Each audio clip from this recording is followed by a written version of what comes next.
ക്രിസ്തുവിൻ്റെ സമാധാനം നിങ്ങളോടുകൂടി ഉണ്ടായിരിക്കട്ടെ. വചനകിരണത്തിലേക്ക് ഏവർക്കും സ്വാഗതം. ലോകപ്രശസ്ത എഴുത്തുകാരനായ ജോർജ് ഓർവെല്ലിൻ്റെ ആനിമൽ ഫാം എന്നൊരു മനോഹരമായ കഥയുണ്ട്. ഒരു ഫാമിലെ മൃഗങ്ങൾ തങ്ങളെ ക്രൂരമായി പീഡിപ്പിച്ചിരുന്ന മനുഷ്യനായ യജമാനെതിരെ ഐക്യത്തോടെ പോരാടി അവനെവിടെ നിന്ന് പുറത്താക്കി.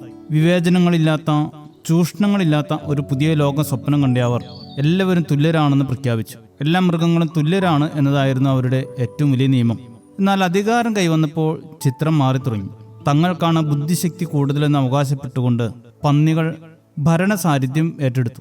അധികാരത്തിന്റെ സുഖസൗകര്യങ്ങൾ അനുഭവിച്ചു തുടങ്ങിയപ്പോൾ തങ്ങൾ പോരാടി പുറത്താക്കിയ പഴയ യജമാനേക്കാൾ ക്രൂരരായി അവർ മാറി.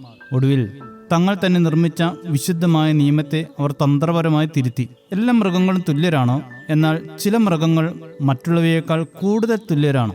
സ്വാതന്ത്ര്യത്തിനു വേണ്ടി പോരാടിയ നിസ്സഹായരായ മൃഗങ്ങൾ പുതിയ ഭരണാധികാരികളുടെ വേഷപ്പകർച്ചയിൽ വീണ്ടും അടിമത്തത്തിന്റെ നടുക്കടലിലേക്ക് എറിയപ്പെട്ടു.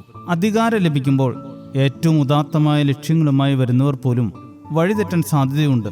അധികാരം ദുഷിപ്പിക്കുന്നു, അമിതമായ അധികാരം പൂർണ്ണമായും ദുഷിപ്പിക്കുന്നു എന്ന സത്യമാണ് ഈ കഥ നമ്മെ ഓർമ്മപ്പെടുത്തുന്നത്. ഒരു ജനത തങ്ങളുടെ അവകാശങ്ങളെക്കുറിച്ച് ജാഗ്രതയില്ലാത്തവരാകുമ്പോൾ സ്വാതന്ത്ര്യം എന്നത് വെറും വാക്കുകളിൽ മാത്രമായി ഒതുങ്ങും. വിനയമില്ലാത്ത അധികാരവും ചോദ്യം ചെയ്യപ്പെടാത്ത ഭരണകൂടവും എപ്പോഴും ഏകാധിപത്യത്തിലേക്കുള്ള വാതിലുകളാണ് തുറക്കുന്നത്. പഴയ ഭരണാധികാരികളുടെ കുറവുകൾ മാത്രം വിളിച്ചു പറഞ്ഞ് അവരെ താഴെ ഇറക്കി അധികാരം പിടിച്ചെടുക്കുന്നവർ പിന്നീട് അവരെക്കാൾ വലിയ അഴിമതിക്കാരും അഹങ്കാരികളുമായി മാറുന്ന കാഴ്ച സമകാലിക ലോകത്തും നാം കാണുന്നുണ്ട്. എന്നാൽ അധികാരം എന്നത് അടിച്ചമർത്താനല്ല, മറിച്ച് സഹജീവികളുടെ നന്മയ്ക്കായി വിനിയോഗിക്കേണ്ട ഒരു ശുശ്രൂഷയാണെന്ന് നാം തിരിച്ചറിയേണ്ടിയിരിക്കുന്നു.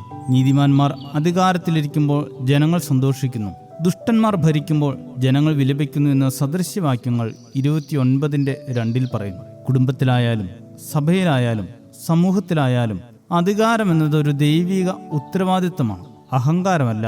മറിച്ച് നീതിയും വിനയവുമാണ് ഒരു ഭരണാധികാരിയുടെ യഥാർത്ഥ അലങ്കാരം. അധികാരത്തിന്റെ കസേരകളിലിരിക്കുമ്പോഴും താഴെ നിൽക്കുന്നവന്റെ ദാഹം കാണാൻ കഴിയുന്നിടത്താണ് തുല്യത എന്ന വാക്കിന് അർത്ഥമുണ്ടാകുന്നത്.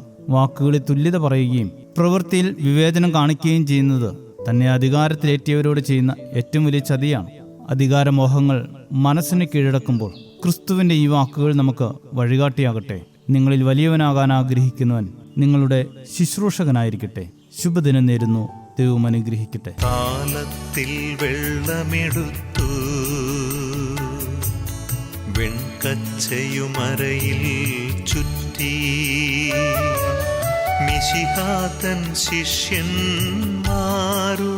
പാദങ്ങൾ കഴുകി, പാദങ്ങൾ കഴുകി. കാലത്തിൽ വെള്ളമെടുത്തു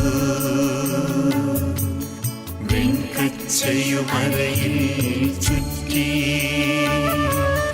മിശിഹാതൻ ശിഷ്യന്മാരുടെ പാദങ്ങൾ